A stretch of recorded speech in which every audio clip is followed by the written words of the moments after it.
Occasionally, the airport don't keep the wildlife out. They invite them in. Is it coming now? I've got heart palpitations.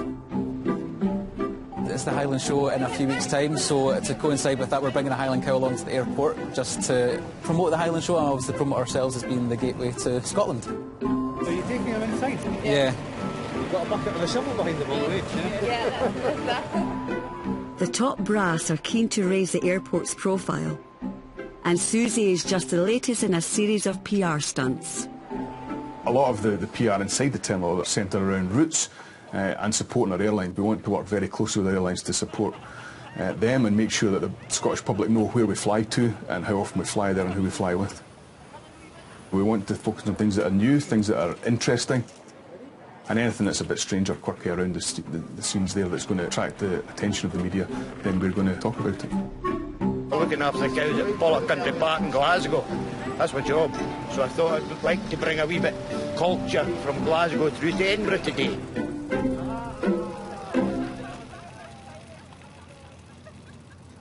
Good to go! Well done, thank you very much.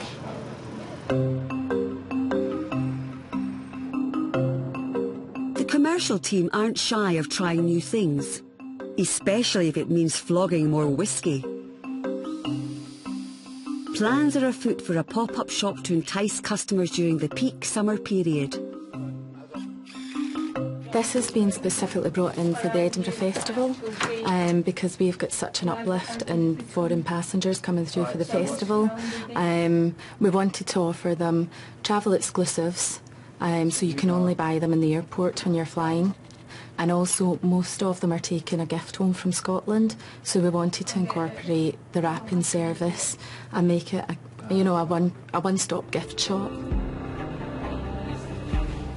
With the shop given a prime location, the target turnover has been set at 40 grand a week. If this isn't reached, the pop-up will be shut down.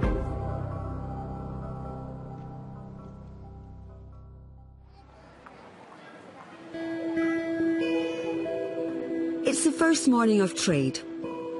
Despite Gail's meticulous planning, there is no way to tell how successful it will be until the tills start ringing. To add to the pressure, managers from Grant's Whisky head office have come down to the opening. How do you think it's looking? You've been working on this for a long time. Yeah, I like the bar idea to get the passengers tasting our products, and that always tends to lead to a sale, so overall very pleased. No, as an airport, we're absolutely delighted with it. It looks fantastic. It might look good, but taking money on the first day is going to be tricky. We've just got one slight hiccup with the till not being installed. There's been a few little IT issues. It's like anything, when you try with something new, there's always going to be a couple of hiccups, but that'll never stop us from doing new things.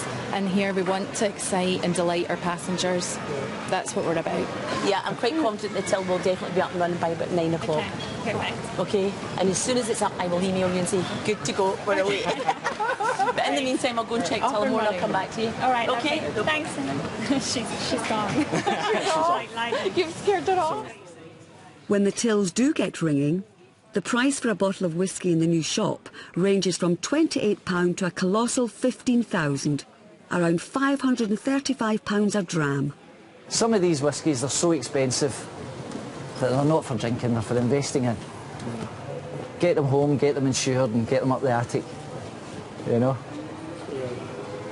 Well, that's the theory. That's the theory, aye, exactly, until one night they come in drunk. With its exclusive range, the shop attracts all comers, from the curious to the serious collector. I'm buying the Glenfiddich 125. It's not available on the high street. I just picked up on that just now when it came through. here, that's £50.99, please. Thank you. You'll take some whisky with you then? Yeah, I'm going to introduce it to the Germans. There you go, sir. Thanks very much. Thank you. With the tills now fully operational, the specialist staff begin their sales blitz. £28.99, please.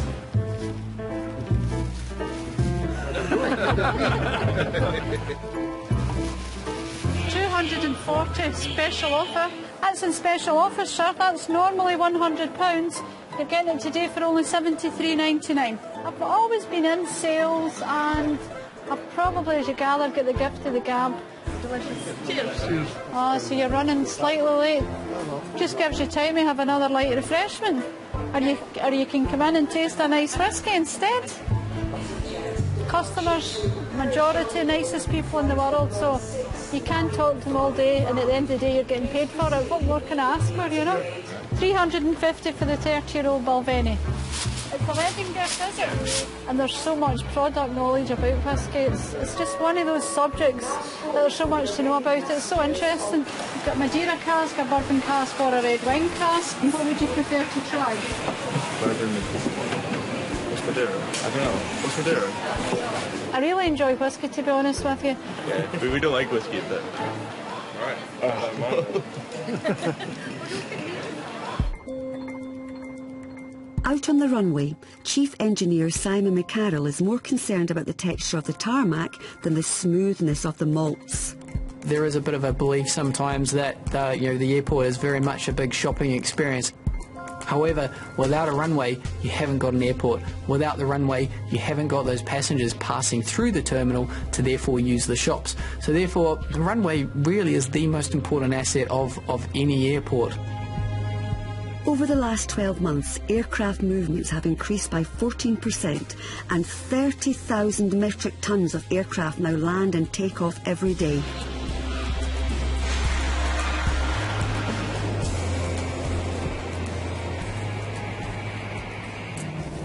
Edinburgh Tower Ops Foxtrot has vacated runway 24 and is holding at Alpha 8. More aircraft means more wear and tear to the runway. And it also makes life tricky for Simon when taking a closer look.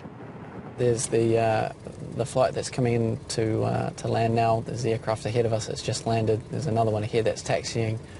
So it's very much me being in between aircraft, moving in and out. I describe it as saying I'm playing chicken on the runway.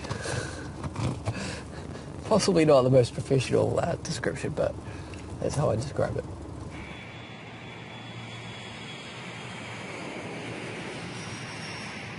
When there is a gap in the traffic, it's essential to have a dedicated driver to keep the engine running, just in case he needs a fast getaway.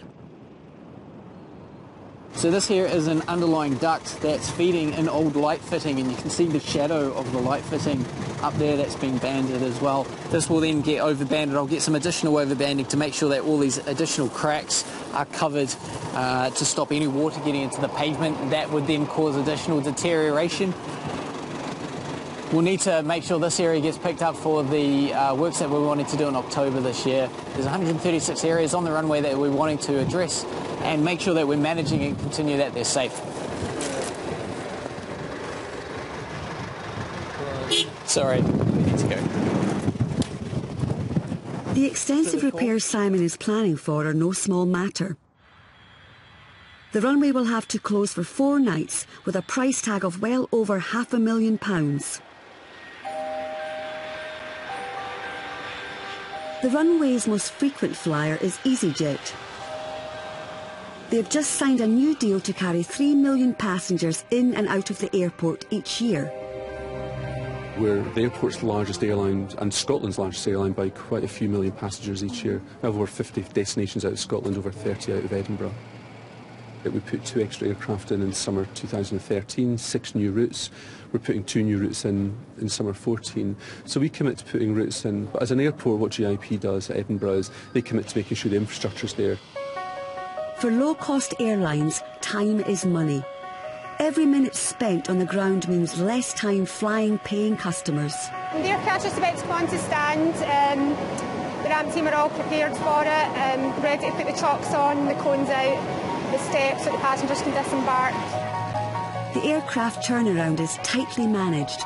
Every minute is accounted for in the airline's timetable. This is our turn card, so we tend to work towards these timings wherever possible. We have 25 minutes from the aircraft pulling on to stand in order to get it disembarked, offloaded, and then all the passengers boarded and ready to push.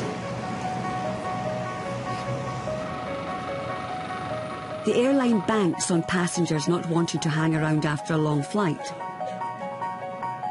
But with the next holidaymakers already queuing to board, the cabin crew are given just 8 minutes to do the clear-up job.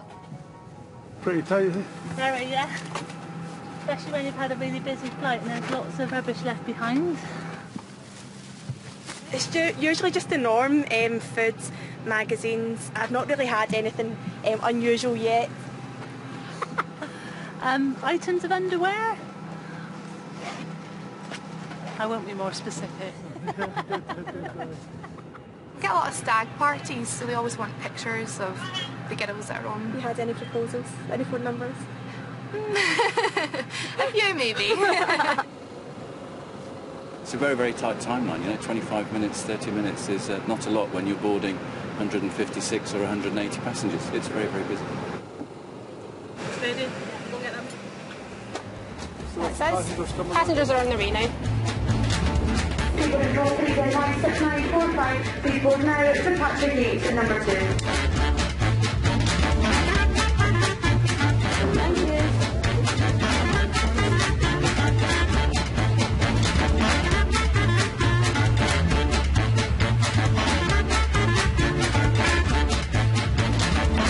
Good morning. Thank you very much. There we go. We're boarding passengers. We're now at -20 to departure time, however we are a little bit ahead of ourselves. We aim to get all passengers on board for -5. The scheduled departure time is 8:40, so we're now at 8:31, so we've still got 9 minutes in order to get out on time. Good morning. Thank you. All's going to plan. With fuel, luggage and passengers packed in and safety checks complete, the ground staff have hit their target of under 25 minutes, leaving just 49 more EasyJet flights to go today. But not every airline operates the low-cost model.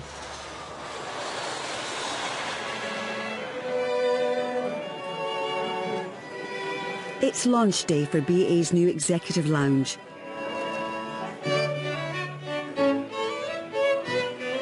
Here, even the haggis balls have their own seat.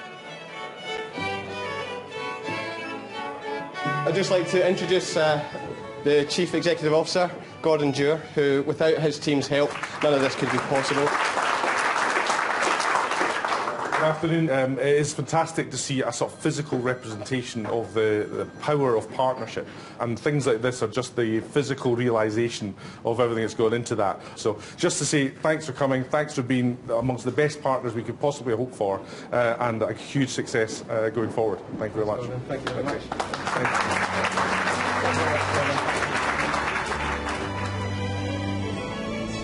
The bill for the new facilities is £1.5 million. The biggest investment BA has ever made in a Scottish airport. So I think this is a great example of the ambition we have, and we can't do it ourselves. We've got to work with airlines. It's about them providing choice in the routes, and of course new routes, and providing the facilities that we can both be proud of. And that's benefit for passengers, it's benefit for Scotland's economy, it's benefit for our business, and of course benefit for the airlines. The terminal may now house the very best amenities for the elite, but with thousands of ordinary passengers' safety in their hands, the modern airport always has to be ready for the worst. Background greeting, Shuttle Line Charlie. Shuttle Line Charlie, Edinburgh, hello to you, just stand by, I'll come back to you.